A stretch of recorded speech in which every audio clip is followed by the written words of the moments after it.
My mom used my spare key to break in, then got reported to police and hit with a restraining order. The silence of my new apartment was a luxury I had purchased with 3 years of therapy and a cross-country move. In the quiet, I could finally hear my own thoughts. I could leave a coffee mug on the coaster and find it exactly where I'd left it.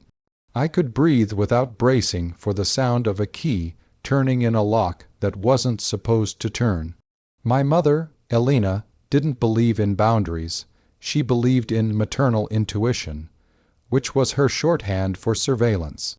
When I lived in our hometown, she'd let herself into my house to reorganize my pantry, throw away my unflattering clothes, and once, memorably, to sit on my bed and watch me sleep because she felt a disturbance in my aura. Moving to Seattle was my great wall. I didn't give her my address. I didn't give her my spare key, or so I thought. The betrayal didn't happen all at once. It happened in the soft, deceptive space of a reconciliation brunch 6 months ago. She had been so sweet, so seemingly chastened. She had hugged me goodbye, and in that moment of manufactured vulnerability, she had lifted my keychain from my purse, slipped into a 24-hour kiosk across the street, and replaced it before the check was even paid. I didn't notice. I was too busy being relieved that my mother was finally acting like a human being. The violation. The first sign was the smell, white lily incense. I walked into my apartment after a grueling 12-hour shift at the architecture firm. My sanctuary felt wrong. The air was heavy with that cloying, floral scent she used to mask the smell of her menthol cigarettes. I dropped my bag. My heart hammered against my ribs like a trapped bird. I walked into the kitchen. My collection of vintage mid-century modern glassware pieces I had spent years sourcing had been moved from the open shelving. In their place were the ceramic roosters Elena collected. Surprise, Elara. She stepped out of my guest bedroom wearing an apron she'd brought from home.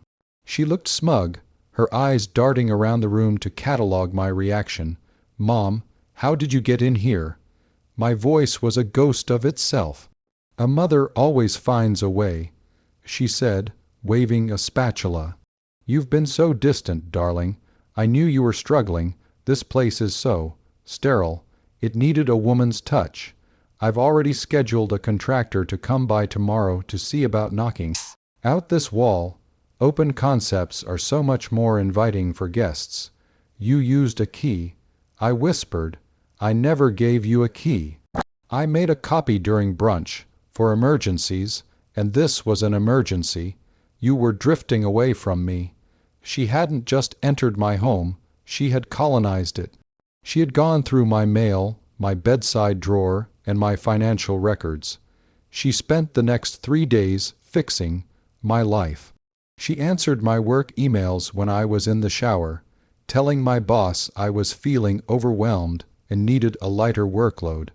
She donated my favorite leather jacket because it looked hoodlum adjacent. When I finally snapped and told her to leave, she laughed. "You can't kick out your mother, Elara. Not when I've seen how much you're struggling. I'm staying for the month. I already had my mail forwarded." That was the moment the sadness died and the cold, hard logic took over. Elena didn't want a daughter, she wanted a doll. And if she wanted to treat my life like a game, I was going to make sure she lost. The blueprint. I didn't scream. I didn't cry. I played the part.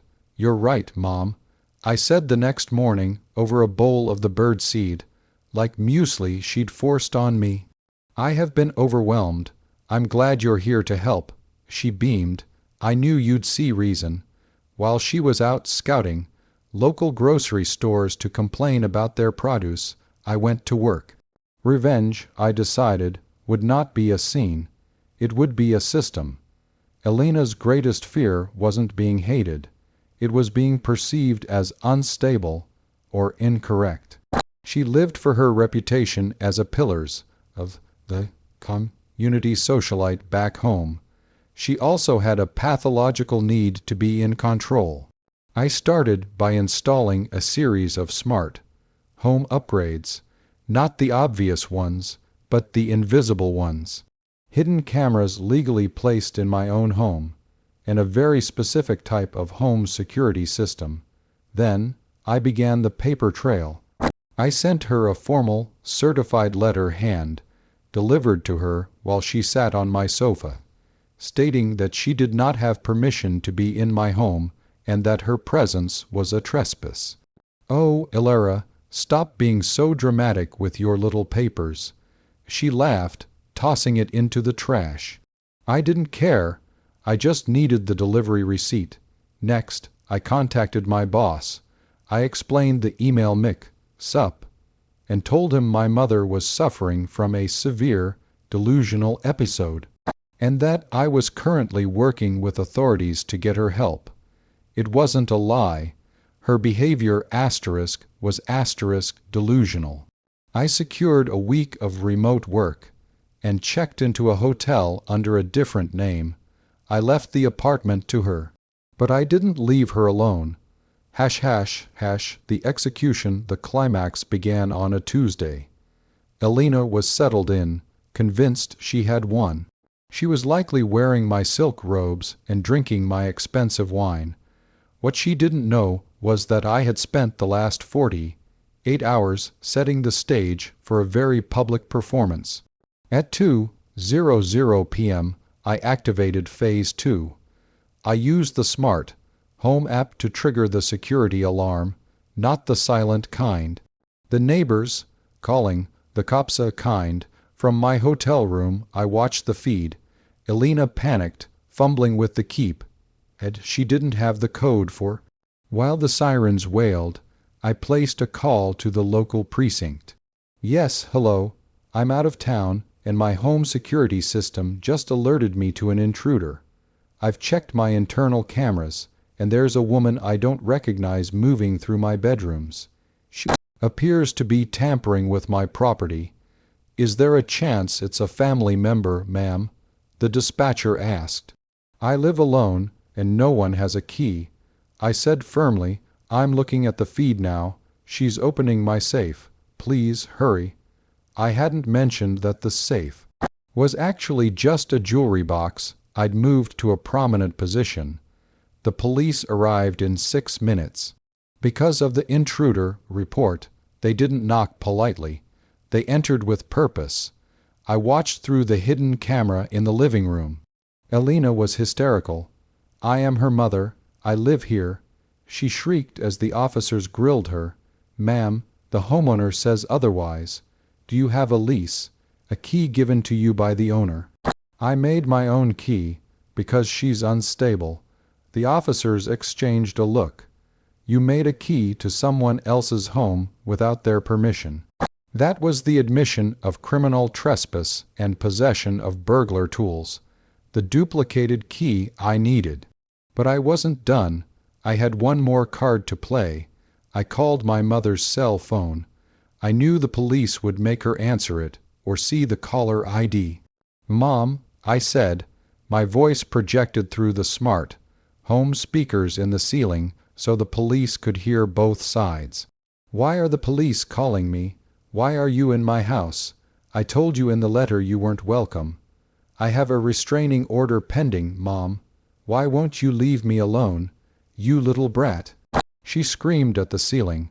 "I'll burn this place down before I let you disrespect me like this."